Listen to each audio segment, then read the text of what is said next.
బషీర్బాగ్ అమరవీరుల సంస్కరణ దినాన్ని జిల్లా వ్యాప్తంగా రేపు జయప్రదం చేయాలని వామపక్షాల తరఫున సిపిఎం కడప జిల్లా కమిటీ తరఫున విజ్ఞప్తి చేస్తున్నాం.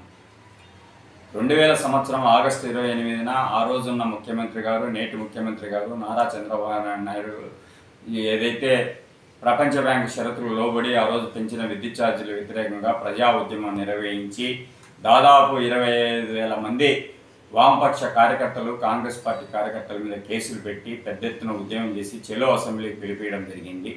అందులో భాగంగా ఆ చెలో అసెంబ్లీకి ఆనాటి ప్రతిపక్ష నేత వైఎస్ రాజశేఖర రెడ్డి గారు కూడా నిరాహార దీక్షలు కూర్చొని వాళ్ళ పార్టీకి, వామపక్ష పార్టీకి సంబంధించిన 90 మంది శాసనసభ్యులు కూడా ఆందోళన కార్యక్రమంలో పాల్గొనడం జరిగింది. వారికి మద్దతుగా చెలో అసెంబ్లీ పిలిపించడం జరిగింది. చెలో అసెంబ్లీ పిలిపించిన భాగంగా 3 రాష్ట్ర నాయకుల్ని ఆ రోజున్న ప్రభుత్వము కాల్చి చంపింది. వాళ్ళందరినీ కూడా వాళ్ళల్లో రామకృష్ణ గారు, ఎవరైతే ఆంధ్రప్రదేశ్ రజక వృత్తిదారుల సంఘం రాష్ట్ర ప్రధాన కార్యదర్శి ఉన్నారు, విష్ణువర్ధన్ రెడ్డి, బాలస్వామి సిఐటి రాష్ట్ర నాయకులుగా ఉన్నారు. వీళ్ళందరూ కూడా ఆ రోజు అమరులయ్యారు. వారు ఏదైతే ప్రజలు చైతన్యం చేస్తూ ప్రజా ఉద్యమాలకు ఆ రోజు సంస్కరణ వ్యతిరేకంగా పనిచేశారో అదే స్ఫూర్తితో ఇవాళ మనం కూడా పనిచేయాల్సిన అవసరం ఉంది.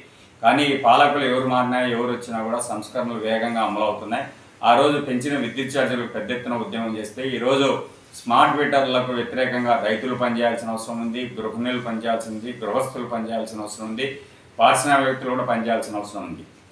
ప్రభుత్వానికి సంబంధించిన మీటర్లు ఆల్రెడీ ఇప్పటికే డిజిటల్ మీటర్లు ఉన్నాయి. ఆ డిజిటల్ మీటర్లో పోయి స్మార్ట్ మీటర్లు తీసుకొస్తున్నాడు. దీనివల్ల ప్రభుత్వ రంగ సంస్థలు ఏదైతే డిస్కామ్ ఉన్నదో, అట్లాగే ట్రాన్స్కో ఉన్నదో, ఈ మీటర్లలో కొనుగోలు చేయడం వల్ల ఆర్థిక భారాల వల్ల సంస్థ కూడా మొత్తం ప్రైవేటీకరణ చేయడానికి దారులు తీస్తాయి.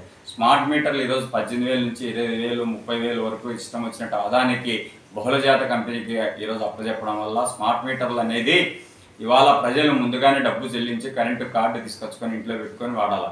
గతంలో మనం వాడుకున్న కరెంటు బిల్లు చెల్లించేవాళ్ళు. ఇప్పుడు ముందుగానే కరెంటు బిల్లు చెల్లించుకోవడం వల్ల ఇప్పటికైనా ప్రజలు చైతన్యమై గతంలో ఏదైతే అమరులైనారో, ఏ విధంగా అయితే మనం ఉద్యమం నిర్వహించామో ఆ విధంగా వామపక్షాల ఆధ్వర్యంలో తిరిగి స్మార్ట్ మీటర్ల వ్యతిరేకంగా ప్రజలకు వ్యతిరేకంగా ఏదైనా ప్రభుత్వ విధానాలు తీసుకొస్తే ప్రపంచ బ్యాంక్ విధానాల వ్యతిరేకంగా మనందరం కూడా పనిచేసి పాత పద్ధతి కోసం మనందరం కూడా ఉండాలని, రేపు జరగబోయే అమరవీరుల సంస్కరణ జయప్రదం చేయాలని సిపిఎం కడప జిల్లా కమిటీ తరఫున మేము విజ్ఞప్తి చేస్తున్నాం.